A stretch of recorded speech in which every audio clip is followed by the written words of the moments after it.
This is my wife, Laura. This is my wife, Jackie. This is our lights. And this is Boa. He's our cat. He is our cat. I am going to not be in the rest of this video because Laura is going to make amazing hummus and I don't know how to do that. So I'm gonna watch and I'm gonna learn and then I'm gonna eat it. Yes. All right, so hummus is probably one of my favorite things to eat.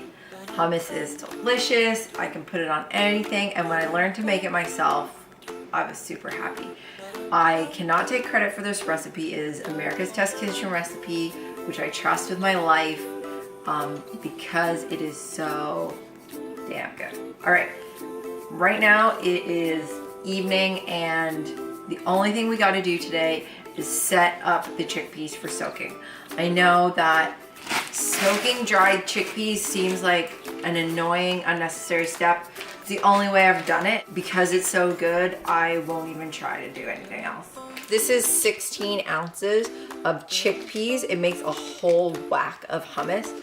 You don't actually have to do this much if you don't want to, but you'll eat a lot of it. So I'm putting the chickpeas in the pot and I'm gonna cover it with water. That's roughly 4 liters of water and 2 generous teaspoons of salt. From what I heard when I originally watched this recipe, the salt helps to break down the skins of the chickpeas, and that makes them more tender and adds to the overall flavor. Now we just let this sit overnight. I'm gonna put the lid on it, but just sit it on the counter, and then tomorrow we'll actually make hummus. All right, we're back and our chickpeas are soaked. You can see in here, they are a lot bigger than they used to be. They look full of life, but they're not ready to go yet. We have to boil them.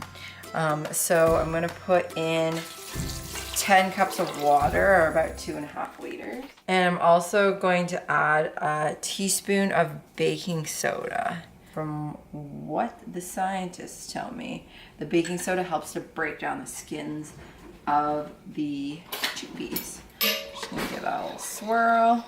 Gonna heat it to boil and then simmer for 30 to 45 minutes till the chickpeas are nice and soft. The only way to tell that is to test it. As this simmers, I'm just scooping out the foam that gets on top of the chickpeas. Don't know what the deal is with that, but it looks gross and there's no need to eat it. So I've drained the chickpeas, and one of the most important things to do is to save some of the water that the chickpeas were boiled in. Just like pasta water, this water is super starchy and it makes for a nice light hummus, and it's full of that whole chickpea flavor. So I'm gonna take half the chickpeas right now and make half at a time in the food processor. This is half the chickpeas. I'm gonna add a teaspoon of salt.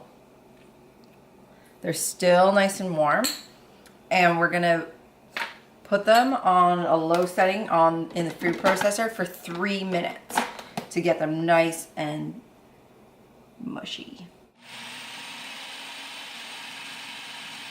After 3 minutes, the chickpeas are nice and smooth, and while the food processor is going, I'm gonna add half a cup of the chickpea water.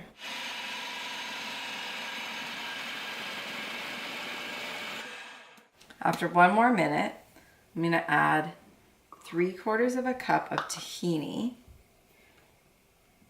I'm gonna add 3.5 tablespoons of lemon juice. So I'm gonna have this back on low.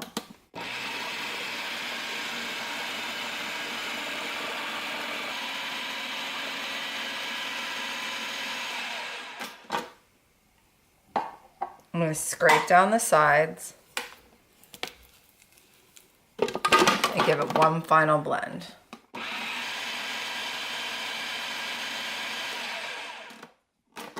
This hummus is especially known for being really, really smooth.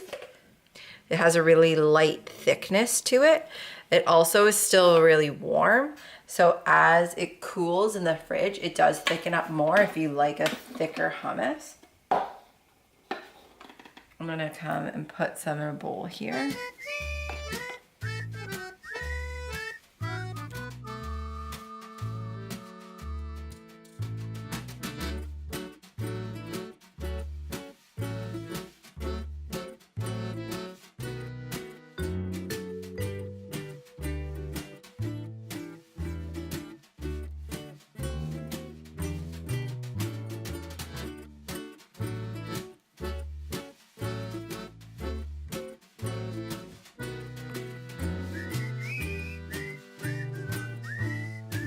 Okay, so this is our finished hummus. Check it out. Oh, I'm so excited to eat this. Want to try with the carrot? That's kind of your favorite. Just grab one. Anywhere. Yeah, go crazy. Oh, so good. This is the best hummus that exists in life.